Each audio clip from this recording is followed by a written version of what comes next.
So in this journey ಈಗ ಯುದ್ಧಕಾಂಡ ಅಂತ literally I am not sure the title is a reflection of probably a part of your life also right now.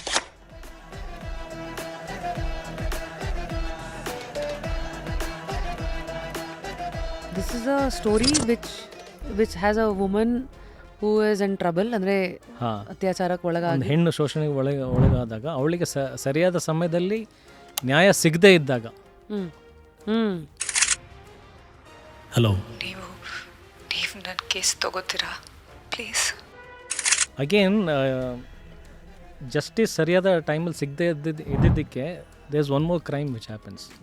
ಹೌದು, ಅಂದರೆ ಅದು ಆಗಲೇ ಅದೊಂದು ಇನ್ನೊಂದು ನಾಂದಿ ಆಡೋದು ಇನ್ನೊಂದು ಅಪರಾಧಕ್ಕೆ. ಭಯ ಇಲ್ಲ. ಬಟ್ ಆ ಅಪರಾಧ ಸ್ವಯಂ ಜಸ್ಟಿಸ್ ತೊಗೊಳಕ್ಕೆ ಅಂತ ಹೋದಾಗ, ಅಂದರೆ ಜಸ್ಟಿಸ್ ಎಲ್ರದ್ದು ಅಧಿಕಾರ. ಈಗ ನ್ಯಾಯಾಂಗ ವ್ಯವಸ್ಥೆ ಸರಿಯಾದ ಸಮಯದಲ್ಲಿ ಜಸ್ಟಿಸ್ ಕೊಡ್ತಾ ಇಲ್ಲ ಅಂತಂದಾಗ you are denying the justice. ಸರಿ, justice delayed is justice denied. I will loyally and faithfully discharge the duties of an advocate to the best of my knowledge and judgment. So ನಿಮಗೆ ನ್ಯಾಯ ಸಿಕ್ಕಂಥ ಸಮಯದಲ್ಲಿ ನೀವೇ ಇರಲಿಲ್ಲ ಅಥವಾ ಅದನ್ನು ಯಾರು ಅನುಭವಿಸ್ಬೇಕಾಗಿತ್ತಲ್ಲ ಆ ಜಸ್ಟಿಸನ್ನು ಅವರೇ ಇಲ್ಲ ಅಂತಂದಾಗ what is the use of that justice?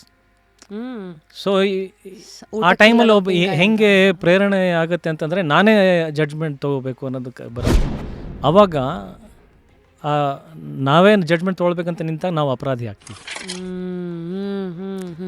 So ಈಗ ನಾನು ಮಾಡಿರೋದು ಅಪರಾಧ ಸರಿನಾ ತಪ್ಪಾ ಗೊತ್ತಿಲ್ಲ. ಇದಕ್ಕೊಂದು ಅಗೇನ್ ಮತ್ತೊಂದು ಜಸ್ಟಿಸ್ ಬೇಕಾಗತ್ತೆ. ಲೂಪ್.